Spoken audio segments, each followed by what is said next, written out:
যারা বাংলাদেশকে তাবেদার রাষ্ট্র বানিয়ে রাখতে চেয়েছিল তাদের ষড়যন্ত্র কিন্তু এখনো থেমে নেই। সংস্কার কিংবা স্থানীয় নির্বাচন, এসব ইস্যু নিয়ে জনগণের সামনে এক ধরনের ধূম্র জাল সৃষ্টি করা হচ্ছে।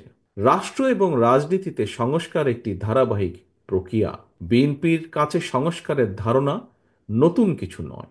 সরকারে কিংবা বিরোধী দলে বিএনপি যখন যে অবস্থানেই দায়িত্ব পালন করেছে, জনগণের আকাঙ্ক্ষাকে ধারণ করে সময়ের পরিপ্রেক্ষিতে সব সময় রাষ্ট্র, সরকার ও রাজনীতিতে প্রয়োজনীয় সংস্কার করেছে বিএনপি এবং করার চেষ্টা অব্যাহত রেখেছে। রাষ্ট্র এবং সমাজে জনগণের রাজনৈতিক ক্ষমতা নিশ্চিত করার পূর্ব শর্ত হল প্রতিটি নাগরিকের ভোট প্রয়োগের অধিকার বাস্তবায়ন, এবং এ লক্ষ্যেই একটি রাজনৈতিক দল হিসাবে বিএনপি বারবার জনগণের ভোটে জনগণের কাছে দায়বদ্ধ সরকার প্রতিষ্ঠা করার লক্ষ্যে জাতীয় নির্বাচনের দাবি জানায়। একজন রাজনৈতিক কর্মী হিসাবে আমি বিশ্বাস করি আজ এবং আগামী দিনের রাজনীতিতে বিএনপির এই ৩১ দফা হচ্ছে একটি বৈষম্যহীন গণতান্ত্রিক মানবিক বাংলাদেশ প্রতিষ্ঠার সনদ। এই ৩১ দফাই শেষ কথা নয়। সময়ের প্রয়োজনে রাষ্ট্র, সরকার, রাজনীতি ও রাজনৈতিক দলের সংস্কারের জন্য এই ৩১ দফাতেও সংযোজন বিয়োজনের সুযোগ রয়েছে।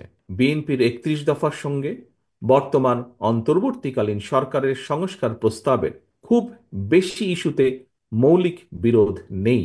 বিভিন্ন সময় জাতীয় নির্বাচন নিয়ে প্রধান উপদেষ্টার বক্তব্য জনমনে ইতিবাচক ধারণা সৃষ্টি করলেও জাতীয় নির্বাচন নিয়ে কোনো কোনো উপদেষ্টার বিভ্রান্তিমূলক বক্তব্য, মন্তব্য স্বাধীনতাপ্রিয় গণতান্ত্রিকামী জনগণের জন্য হতাশার কারণও হয়ে উঠেছে। অন্তর্বর্তীকালীন সরকারের প্রতি বিএনপি সহ গণতন্ত্রের পক্ষের সকল রাজনৈতিক দলের নিঃশর্ত সমর্থন থাকলেও সরকার এখনও তাদের কর্মপরিকল্পনায় অগ্রাধিকার নির্ধারণ করতে পারছে না বলেই মনে হচ্ছে। সারা দেশে খুন, হত্যা, ধর্ষণ, চুরি, ছিনতাই, রাহাজানি বেড়েই চলেছে। বাজার সিন্ডিকেটের কবলে পড়ে নিত্য প্রয়োজনীয় দ্রব্যমূল্য নিয়ন্ত্রণহীন। বর্তমান অন্তর্বর্তীকালীন সরকার এখনও মনে হয় দেশের আইন শৃঙ্খলা পরিস্থিতির উপরে সম্পূর্ণ নিয়ন্ত্রণ প্রতিষ্ঠা করতে পারেনি। সরকার যেখানে বাজার পরিস্থিতি কিংবা আইন শৃঙ্খলা পরিস্থিতির নিয়ন্ত্রণে কাঙ্ক্ষিত সাফল্য অর্জন করতে পারছে না, সেখানে জাতীয় নির্বাচনের আগে স্থানীয় নির্বাচন অনুষ্ঠানের নামে কেন দেশের পরিস্থিতি আরও ঘোলাটে করতে চাইছে, এটি জনগণের কাছে বোধগম্য নয়। গণতন্ত্রকামী জনগণ মনে করেন স্থানীয় নির্বাচন অনুষ্ঠিত হলে সেটি হবে সারা দেশে পলাতক স্বৈরাচারের দোসরদের পুনর্বাসনের একটি প্রক্রিয়া, যা সরাসরি গণ অভ্যুত্থান আকাঙ্ক্ষা বিরোধী। গণহত্যাকারী, টাকা পাচারকারী, দুর্নীতিবাজ মাফিয়া চক্রকে পুনর্বাসন প্রক্রিয়ার এই ফাঁদে বিএনপি পা দেবে না, বিএনপি পা দিতে পারে না। বিএনপি জনগণের কাছে প্রতিশ্রুতিবদ্ধ আগামী জাতীয় নির্বাচনে বিএনপি জনরায় রাষ্ট্র পরিচালনার দায়িত্ব পেলে গণহত্যাকারী মানবতা বিরোধী অপরাধীদের বিচারের মুখোমুখি করবে।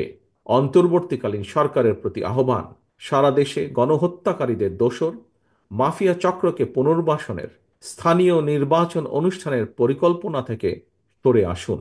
অবিলম্বে আগামী দিনগুলোর জন্য অন্তর্বর্তীকালীন সরকারের সুনির্দিষ্ট কর্মপরিকল্পনার রোডম্যাপ ঘোষণা করুন। গণহত্যাকারী মাফিয়া প্রধান হাসিনা দেশ ছেড়ে পালানোর পর এ পর্যন্ত বেশ অনেকগুলো নতুন রাজনৈতিক দলের আত্মপ্রকাশ ঘটেছে। বহুদলীয় গণতন্ত্রে বিশ্বাসী বিএনপি সকল নতুন রাজনৈতিক দল ও সংগঠনকে স্বাগত জানায়। তবে নির্বাচনের মাধ্যমে গ্রহণ কিংবা বর্জনের চূড়ান্ত সিদ্ধান্ত জানাবে জনগণ। সুতরাং প্রতিটি দলের অংশগ্রহণ একটি অবাধ ও সুষ্ঠু নির্বাচন, জাতীয় নির্বাচন অনুষ্ঠানের লক্ষ্যে সবার আগে নির্বাচন কমিশনকে প্রস্তুত রাখতে হবে। দেশে একটি অবাধ এবং সুষ্ঠু নির্বাচন অনুষ্ঠানের জন্য নিরপেক্ষতাই হচ্ছে অন্তর্বর্তীকালীন সরকারের সবচেয়ে বড় পুঁজি। কিন্তু সরকারের নিরপেক্ষতা নিয়ে ইতিমধ্যেই জনমনে সন্দেহ, সংশয় সৃষ্টি হয়েছে।